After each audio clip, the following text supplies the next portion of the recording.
بسم اللہ الرحمن الرحیم. ناظرین کرام، جستجو کیا ہے کے ساتھ آپ کا میزبان ڈاکٹر فاروق حاضر خدمت ہے. ہمارا آج کا موضوع ہے امریکہ کتنا دوست کتنا دشمن. پاکستان اس وقت جس دہشت گردی کا شکار ہے، ہمارے ہاں عام طور پر اس کا ذمہ دار امریکہ کو قرار دیا جاتا ہے. پاکستان مسلم دنیا کی واحد ایٹمی قوت ہے اور امریکہ کے انڈیا اور اسرائیل کے ساتھ خاص تعلقات ہیں.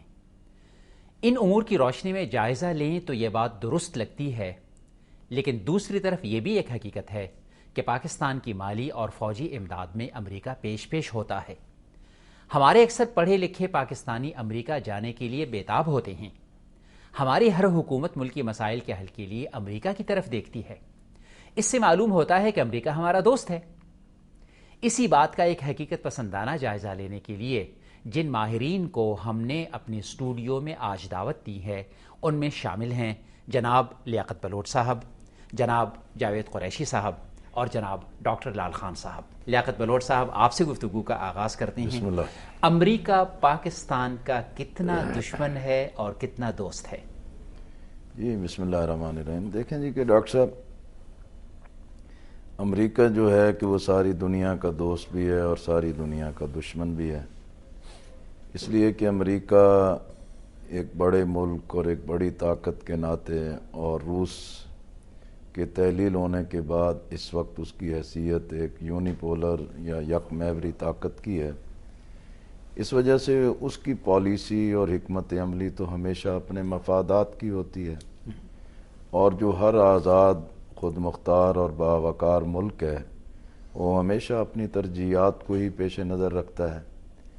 اس لیے اگر ہم دیکھیں کہ اگر پاکستان بہت ساری الجھنوں سے دوچار ہوا ہے اور جس کی وجہ سے امریکہ کے خلاف پاکستان میں نفرت بھی ہے اور امریکہ کے ساتھ تعلقات کے بغیر چارہ بھی نہیں ہے، لیکن اگر ہم اس کا تجزیہ کریں کہ بھی آخر ہم اس صورتحال سے کیوں دوچار ہوئے ہیں، جی، اس کی وجہ یہی ہے کہ ہم نے معاشی طور پر خود انحصاری کی بجائے دوسروں پر انحصار کرنے کا ایک رویہ اپنایا. یعنی اصل قصور ہمارا ہے، ہمارا اپنا ہے، اور ظاہر ہے کہ بھی ہم دوسرے سے یہ قصور تلاش کرتے رہیں کہ بھی یہ اس نے کیا اس نے کیا ہے.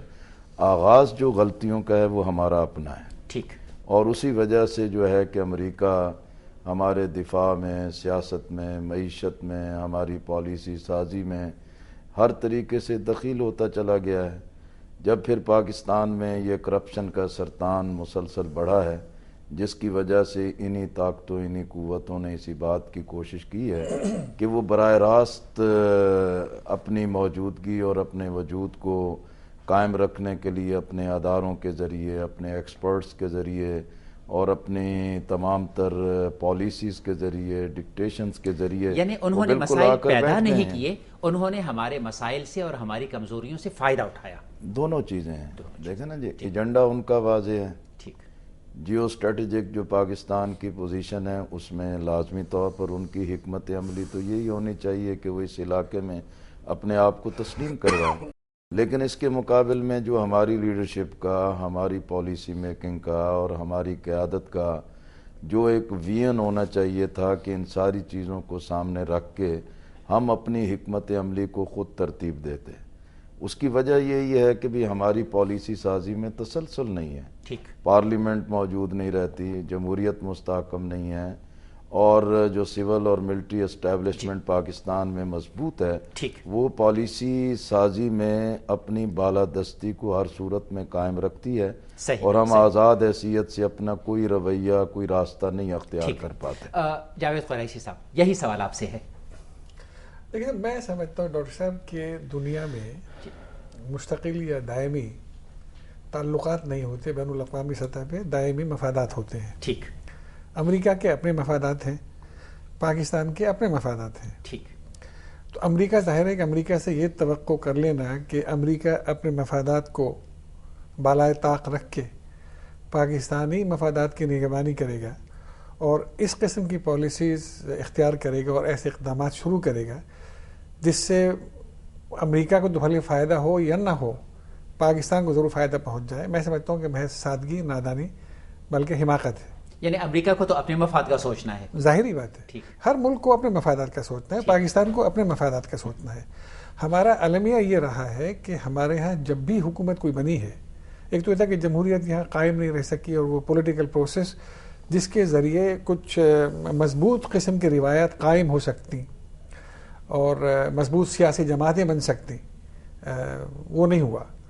اور ہمارے ہاں سیاسی جماعتوں میں بھی یہ تھا کہ ان میں بھی جمہوری رول نہیں ہے, اور اس میں محدود چند ایک آدھ جو you can count on your fingers. ہمارے ہاں سیاسی جماعتوں میں ایک حکمران ہوتا ہے, ایک قائد ہوتا ہے, اس کی ہر سوچ, اس کی ہر فکر, اس کی زبان سے نکلا ہوا لفظ اس جماعت کی پالیسی, اس جماعت کا دستور اور اس جماعت کا قانون بن جاتا ہے. اب اس میں یہ تھا کہ اگر جمہوریت یہاں چلتی فروغ پاتی جیسے کہ ہمارے پڑوسی ملکوں میں ہوا, بعض ملکوں میں, تو حالات آپ کا اشارہ بھارت کی طرف ہے. ٹھیک ہے. بھارت میں یہ تھا کہ انفرادی طور پہ آپ تنقید کر سکتے ہیں وہاں کے بعض لیڈرز پہ, بعض حکمرانوں پہ, اور یہ کہ کرپشن وغیرہ وہاں بھی ہے, لیکن ایک بات جو بالکل مسلم ہے وہ یہ ہے کہ ان کے یہاں جو جمہوری نظام تھا وہ جڑ پکڑ چکا, اور ان کے یہاں اب انتخابات ہوتے ہیں, اور اتنی بڑی آبادی میں انتخابات کرا لینا کوئی آسان کام بھی نہیں ہوتا.